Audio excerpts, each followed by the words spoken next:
Table 6 needs a refill, her manager called out. Sophia grabbed the coffee pot, her hands steadier now than they'd been in months. She was good at this job. Good at smiling, at small talk, at pretending her past didn't chase her through nightmares every single night. She'd almost convinced herself she was safe when her coworker, Jenny, leaned in during the lunch rush. If this story resonates with you, please hit that like button, subscribe to Broken Empire, and share this video with someone who needs to hear it. Your support keeps these powerful stories coming. Now, let's dive into Sophia's journey. Hey, some guy was asking about you yesterday, Jenny whispered, her eyes concerned. Tall, dark hair, really intense eyes. Said, he was your boyfriend looking for you. The coffee pot trembled in Sophia's hand. The diner suddenly felt too small, too exposed, the walls closing in. What did you tell him? Nothing. I said I didn't know any Sophia. But girl, he seemed really determined. Came back twice. Is everything okay? Sophia's throat tightened. 3 months. She'd made it 3 months in Charleston, 3 months of freedom, 3 months of slowly learning to sleep without jolting awake at every sound. And now Victor Kane had found her. Again. Always again. Because Victor never let go of what he considered his. The afternoon dragged on in a fog of anxiety. Every time the diner door opened, Sophia's heart stopped. Every dark-haired man made her hands shake. When her shift finally ended at 4, she took the long way home, checking every reflection in every window, scanning every parked car. That's when she saw it. Victor's black Mercedes, the one he'd forbidden her to ever touch, circling her block like a predator marking territory. No, no, no, she whispered. Her apartment was on this street. Her roommates were inside. She couldn't lead him there. Sophia turned sharply, walking fast toward the shopping district, her mind racing. How had he found her? She'd been so careful. Changed her number, deleted every social media account, told no one from her old life where she'd gone. But Victor had always been resourceful. Control was his oxygen, and tracking her down was just another challenge to conquer. She risked a glance back. Her blood turned to ice. He wasn't in the car anymore. He was on foot, maybe 50 yards behind her, walking with that purposeful stride she knew too well. The stride that meant he was angry. The stride that meant someone was going to pay. Their eyes met across the crowded sidewalk. Sophia. His voice cut through the street noise. Baby, I just want to talk. She ran. Her sneakers pounded against pavement as she dodged through afternoon shoppers and street musicians.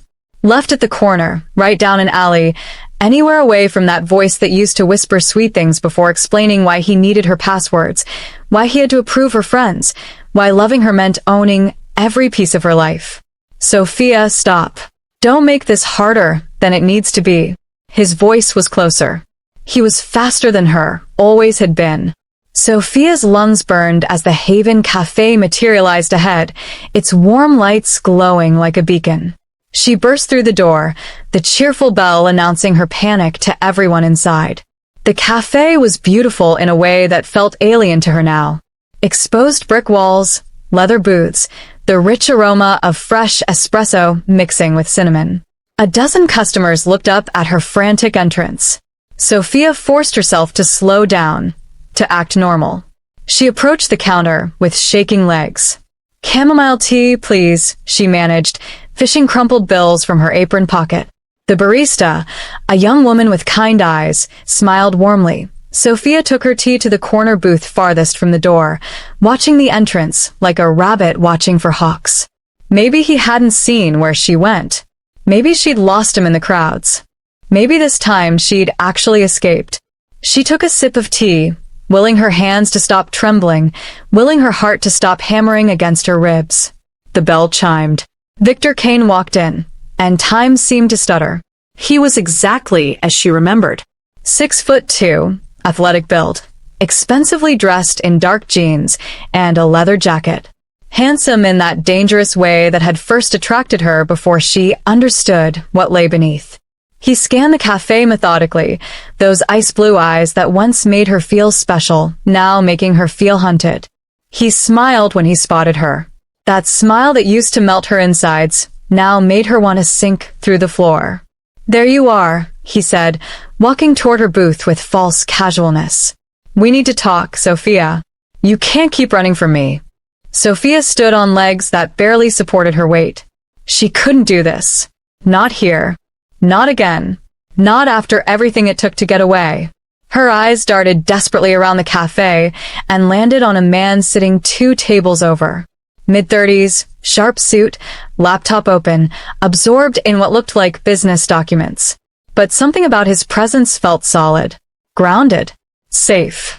Sophia made a choice born of pure animal desperation. She walked to his table and sat down across from him, her voice shaking but audible. "I'm so sorry I'm late, sweetheart. The diner was absolutely crazy today." The man looked up, surprise flickering across his handsome features. Dark eyes met hers, and she saw the moment he registered her fear, saw the understanding dawn. He didn't hesitate. His expression shifted to warmth as he closed his laptop with deliberate calm. "That's perfectly fine, love. I was just catching up on some work emails." His voice was steady, reassuring, and his gaze had already shifted to Victor approaching behind her. "Is this a friend of yours, Sophia?" Victor's voice was tight, with barely controlled anger. "What the hell is this? Who is this guy?" The stranger's hand moved across the table, covering hers.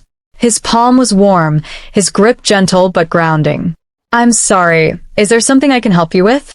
"That's my girlfriend," Victor said, his jaw clenching in that way that meant he was losing control. Sophia had seen that look too many times, usually right before things got bad. "Sophia, get up. We're leaving. Now." "I'm not your girlfriend anymore," Sophia whispered. The words felt like glass in her throat, but they came out. Finally. After 3 months of silence, of hiding, of running. "I left you, Victor. 3 months ago. You need to stop following me." "Stop following you?" Victor's laugh was harsh, bitter. "Baby, you're confused. You had one of your episodes and ran off. I've been worried sick about you. Everyone's been worried. Your mother called me last week asking if I'd heard from you. Don't lie to me. My mother knows exactly why I left." Sophia's voice grew stronger. The stranger's presence beside her felt like an anchor. "I left because you were controlling me. Because you went through my phone every night. Because you hit me when I talked to male coworkers. Because I was terrified of you." Victor's face flushed red. He reached for her arm, that grip she knew too well, about to close around her wrist and drag her out like he'd done before. But the stranger stood up smoothly, positioning himself between them. He wasn't aggressive, wasn't confrontational, but there was something unmovable in his stance. "The lady asked you to leave," he said quietly. "I strongly suggest you respect that." "Who the hell are you?" Victor's hands balled into fists. "This is between me and my girlfriend. Stay out of it before you get hurt. I'm Daniel Pierce. And when someone is clearly being harassed, it becomes everyone's business." Daniel's voice never rose, but it carried unmistakable authority. Around them, other customers had stopped their conversations. Phones were coming out. "You're making her uncomfortable. Leave now or I call the police." "You think you can take her from me?" Victor lunged forward, and Daniel caught his wrist mid-grab, stopping him completely. For a long moment they stood frozen, locked in silent combat. Sophia saw something she'd never witnessed before. Victor looking uncertain. Victor backing down. "I'm calling them right now," the barista announced loudly from behind the counter, phone already at her ear. "Police are on their way."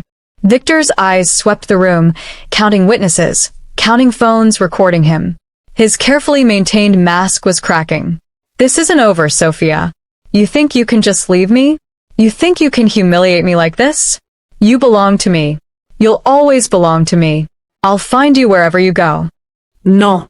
Sophia stood, and something inside her shifted. Something that had been cowering for 18 months finally straightened its spine.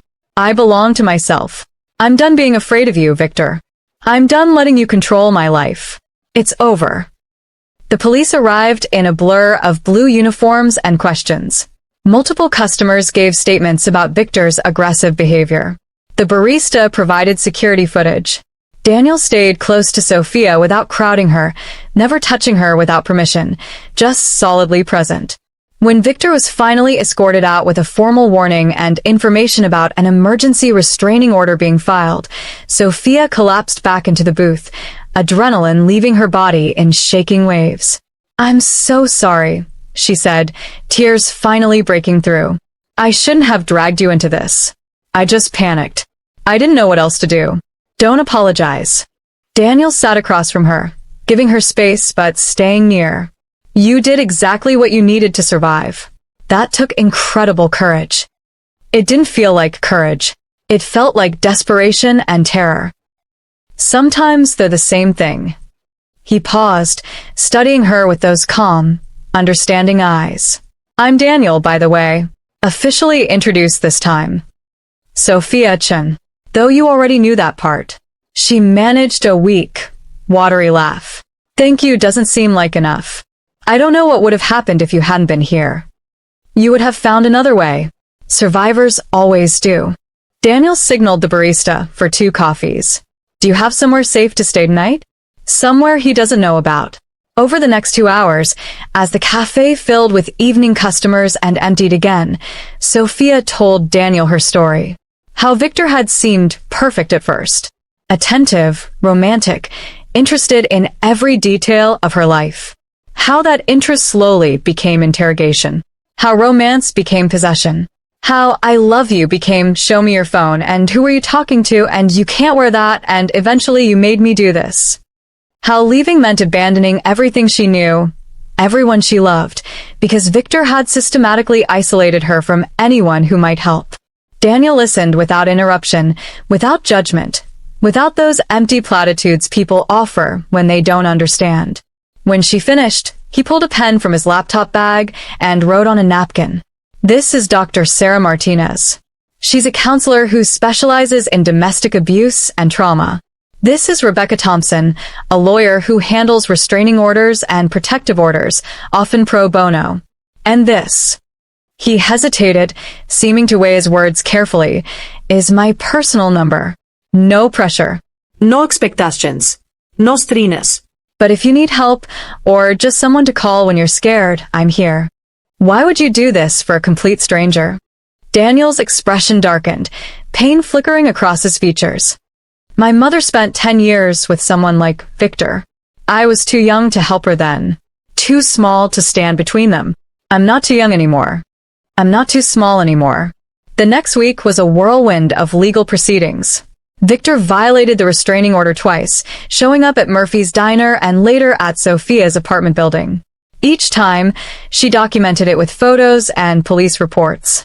Each time, the case against him grew stronger. Detective Maria Rodriguez took personal interest in the case, and during her investigation, she discovered something that changed everything. Victor had done this before. 2 other women came forward with eerily similar stories. The charming beginning. The slow takeover. The violence when control was threatened. Suddenly, Sophia wasn't fighting alone anymore. Suddenly, she was part of a pattern, and patterns meant evidence, and evidence meant justice. Daniel checked in regularly through text messages, always respectful, never pushy. Coffee meetups became longer conversations. He told her about building his tech company from nothing, about the years of struggle and failure before success, about learning to trust himself after growing up watching his mother doubt everything she thought and felt. One afternoon, 3 months after the cafe incident, Daniel mentioned his company was renovating an office building downtown. "There's a cafe space in the lobby that's been sitting empty for 2 years, he said. "I know you work in food service. Have you ever thought about running your own place?" "I couldn't possibly afford." "It's not charity, Sophia. It's a business opportunity. That space generates 0 revenue sitting empty. You'd be doing me a favor, and I'd have good coffee nearby." Sophia started small, researching cafe management, taking online business courses at night after her diner shifts. She learned about profit margins and inventory systems and health department regulations. Daniel connected her with a small business consultant. Slowly, impossibly, Meridian Coffee House began to take shape. 6 months after that terrifying afternoon, Meridian opened its doors. The walls were painted warm amber, with succulents crowding every windowsill and quotes about strength and new beginnings painted in elegant script throughout. Within weeks, it became known as more than just a cafe. It became a safe space, a refuge. People came for the excellent coffee and stayed for the atmosphere of acceptance and healing. Sophia and Daniel's relationship evolved carefully, organically. The coffee dates turned into dinners. Dinners turned into long walks through Charleston's historic district. He never pushed, never demanded, never made her feel like she owed him anything. He showed her what respect actually looked like in action. What trust felt like when it was earned through consistency rather than demanded through fear. When news came that Victor had been sentenced to 4 years in prison with mandatory counseling and additional restraining orders from his other victims, Sophia didn't celebrate. She just felt lighter. Like a weight she'd been carrying for years had finally been lifted from her shoulders. Like she could finally breathe all the way down to the bottom of her lungs. 1 year after that desperate afternoon in the Haven Cafe, Sophia hosted an anniversary celebration at Meridian. The space was packed with friends, staff, regular customers who'd become like family. Her sister Emma was there, their relationship slowly healing after Victor had systematically destroyed it with lies and manipulation. Her mother came too, tears streaming down her face, as she apologized for not seeing the signs sooner. Daniel stood near the espresso machine, watching Sophia with quiet pride but staying back, letting this be her moment. "Thank you all for being here tonight," Sophia said to the crowded room, her voice steady now, confident. "This place represents second chances. For me, obviously, but hopefully for anyone who walks through that door needing one. We all deserve safety. We all deserve respect. We all deserve the chance to rebuild." The celebration wound down around 9. As Sophia was wiping down tables, the door chimed one last time. A young woman entered, early 20s maybe, with that look Sophia recognized immediately. Eyes darting to exits. Shoulders hunched defensively. Hands trembling slightly as she clutched her purse. Sophia approached gently, keeping her voice soft and non-threatening. "Hi there. Can I get you something? Coffee? Yeah. A safe place to sit for a while."